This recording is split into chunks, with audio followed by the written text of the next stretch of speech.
Hello and welcome to EV Review Ireland. My name is Derek Reilly. Today we're looking at the SKODA ENYAQ, but it's not just any ENYAQ. This is the Sportline version, so it's a little bit sportier looking. And we'll start off right at the front, and the crystal face grille. This is an option, you don't have to go for it, but it's a Marmite kind of a situation. Some people like it, some people loathe it, but I think it's not too bad. I actually don't think it's too bad. As well as that, then the only bit of silver trim you're going to get on the car is the front SKODA badge. Everything else is blacked out and it's a bit more angular and sporty. You have these angular pieces down here, gloss black around the actual grille itself, whether you go for the basic one or for the crystal face. With that crystal face, it's part of a pack that you get with LED matrix lights. Not sure if you can get the matrix lights without the crystal grille. It's the ENYAQ shape and size and styling that we either love or don't love. I actually think it's pretty nice.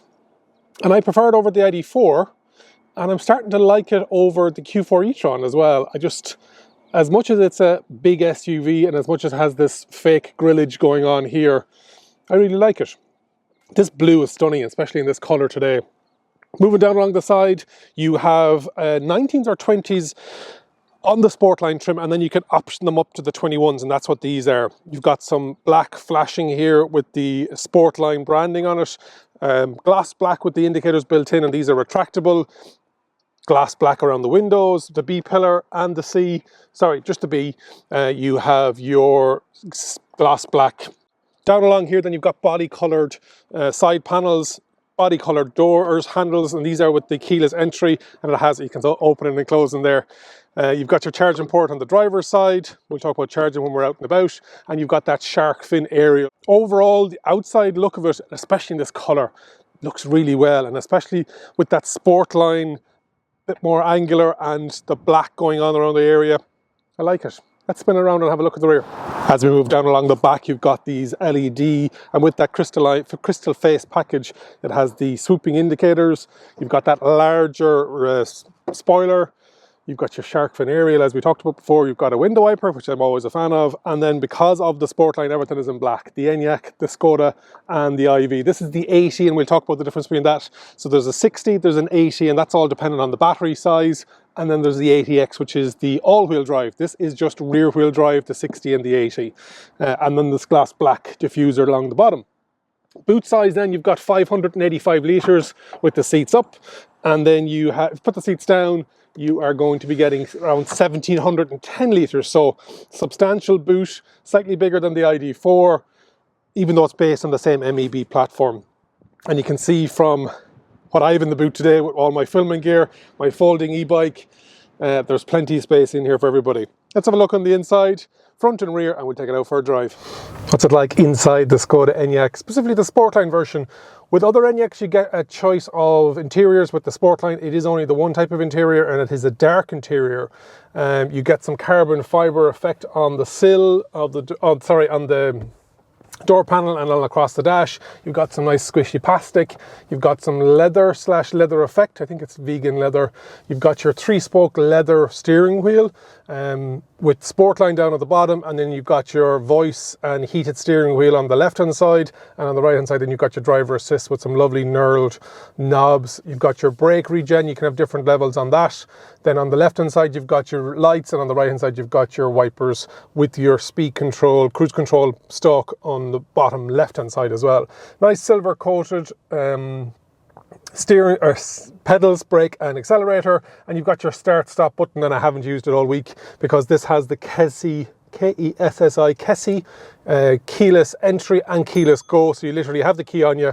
When you come to the door, you'll be able to open it up, you sit in and you put it into drive, and away you go. It's one of my top features on an electric car, just for convenience. It's not that it's a make or break, but it's so nice. Moving along by the top all the way down, big head unit up here, but no sunglass holder. You've got your lights, and you've got your SOS button. You've got your frameless rear view mirror. You've got your 13.3 inch screen, decent size, and also fairly responsive, not super responsive, but not bad. Nice integration with Android Auto and Apple CarPlay. Moving down then, you've got some physical buttons, which you don't get in the ID4. It's sibling. You can have the different modes, the hazard lights, your central lock, and your shortcut to your climate, and then some quick buttons for max windscreen clear and rear defogging. Underneath that then, on this model, you have a wireless charging pad, you've got a double cup holder, you've got some storage, you've got your tiny little tic-tac box for you moving for drive, reverse, neutral, and 2-stage regen mode, electric handbrake, a little coin holder. You've got your armrest that doesn't move up, forward and back, but it is adjustable up and down. And underneath that then you've got a little cubby, a massive pocket. Half glove box. Seats are great, really nice, and this is on the Sportline seat version. So you've got kind of Alcantara in the middle, and then on the side you've got a kind of a leather or vegan leather version. Decent sized doors. It's got those ID4 handles, good sized door pockets as well, and it's got carpet lining internally. You've got your SKODA ticket holder on the window, as always. Yeah, it's a nice interior, and it is nicer than the Volkswagen ID4. That wouldn't be hard. And this is set for me. Probably move it forward a bit, and on that point it's electronically adjustable on the driver's side with lumbar support, and on the passenger side it is manual. Let's take a spin in the back before we take it out for a spin. Sitting in the back, and that seat is set for me. I'm 187, 188 centimeters, 6'2", and there's about maybe 1 centimeter, 2 centimeters between my knees and that seat. You have a smartphone section, you have a map holder, you've got a nice, the seats, they're substantial, but they're not too big. Underneath here then you've got tri-zone, you can set the temperature in the back, and you don't have USB Type-Cs, you only have vent that I can see. Isofix 3, 1 in the front and 2 in the rear. You've got your armrest, and then that folds out for your cup holders, and it has a hatch to go all the way through as well if you needed to get into the back. Headrest on 3, center seat, tight for a third adult. If they were small enough, yeah, you'd get it in. And then the doors are substantial. What I find with the SKODA ENYAQ, specifically this version, and maybe the other one, I can't remember, it's been that long, and I have a full review of the original SKODA ENYAQ, I'll stick it up on the screen, is sometimes it's difficult. The doors don't close. They're not soft close, as in you think they're closed and then you're driving along and you get a bong on the dash. This one doesn't have the sunroof, so it is, because it's the Sportline, everything is dark anyway, and without the sunroof it is a bit darker as it is. But let's take it out for a spin. What's it like driving the SKODA ENYAQ Sportline? Very similar, if not exactly similar, to the regular SKODA ENYAQ. It's just that it looks a bit sportier. 5 different drive modes. You have, let me just pull up the modes. Eco, Normal, Sport and Individual. Actually 4, which is interesting. There used to be a comfort mode. It's not there anymore. So Eco, Normal, Sport and Individual.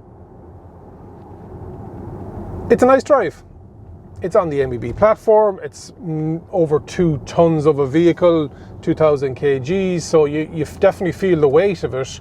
But stick it into sport and you won't be disappointed for the size of a vehicle it is. Now, it's not a sports car by any means, but steering wheel is nice. These seats are great if you are going to take corners a bit sharper than you should. There are plenty of side support within it. Things I don't like, I think it's a bit dark in here, and I showed this to a couple of my neighbours, Matt and Yevgeny, and both agreed, yeah, it is pretty dark. So it'd be nice. I appreciate it's the Sportline version, but if you could get a brighter interior, you can option that sunroof. Another thing both of them commented on, I don't think it's too bad, but some people have an issue with it, is the instrument cluster for the driving side of things. And SKODA were asked about it, why is it so small? And it's set into the dash, it's not on the steering column like it is on the ID4. It's a bit small, and SKODA said that, oh, usually people have the head-up display. Now, it's not on this version, so if you don't have the head-up display, but I think it's not bad. It could be bigger, but it's the first world problems right there. The different sizes, the way we talk when we're outside, you've got the 60, the 80, and then you've got the 80X. So the 60 and the 80 are talking about the battery size, and this is the 80. This is the SKODA ENYAQ IV80, not the all-wheel drive, so just rear-wheel drive. So 80 means then it has a 77 kilowatt-hour battery usable. Gross, it's about 81 or 82.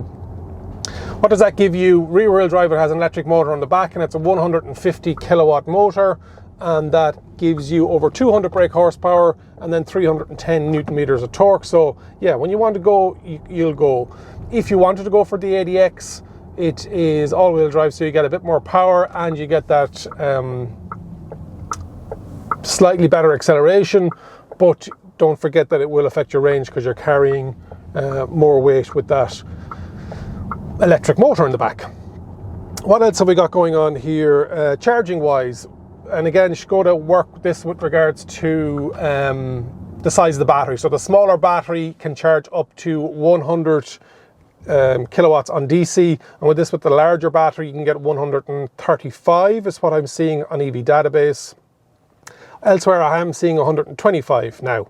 There isn't too many chargers around any country that are the high powered ones, specifically not here in Ireland. On AC it can go up to 11 kilowatts, but your normal home charger is going to be around that 7 kilowatt.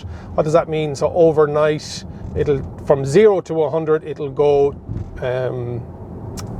12 hours 15 minutes to charge. So it is a large battery, so it will take longer to charge. And then if you can find a fast charger, be that Ionity, be that the rapid chargers or the high power chargers with ESP, etc., then you can go 10 to 80% in as little as 30 minutes.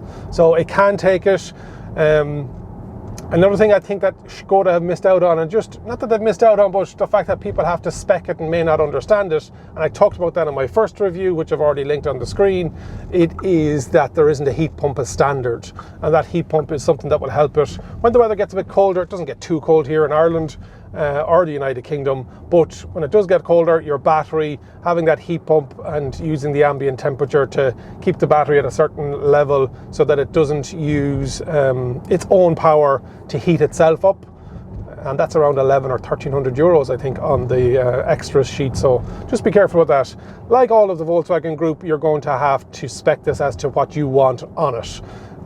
Comfort packs, light pack, etc., they're all packs. So understanding the bits that make a difference to you, and talk to other SKODA drivers, SKODA ENYAQ drivers, and say, what did you get, what do you think you should have gotten now, etc. So definitely there are some options out there with regards to making sure that you get what you need from it. Towing capacity, you're going to get a 75 on the roof, 75 on the tow bar vertical if you're carrying bikes, unbraked 750 kg, and then braked 1000 kg. So again, accomplished, good size.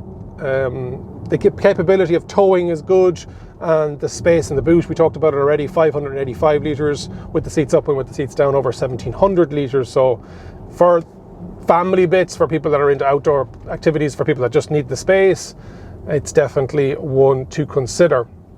One thing that it doesn't have, and before somebody puts it into the comments, there isn't a frunk, and like all the MEB platform vehicles, the Q4 e-tron, the ID4 Volkswagen, the Volkswagen ID5, it just doesn't have it, so you don't have to put it into the comments. Hopefully you've enjoyed today's review. Make sure you've subscribed to the channel, make sure you've liked the video if you have enjoyed it, and leave a comment and let me know whether you are going for the SKODA ENYAQ, whether you've already got one, what you think of it, whether you're going to go for the Sportline, which I think is really nice, and the looks of it. I already liked the other one. I don't know about the crystal face. It is blingy. Some people like it, some people don't like it. But remember, if you think an EV is for you, leave it to me and I'll review. Thank you very much for watching.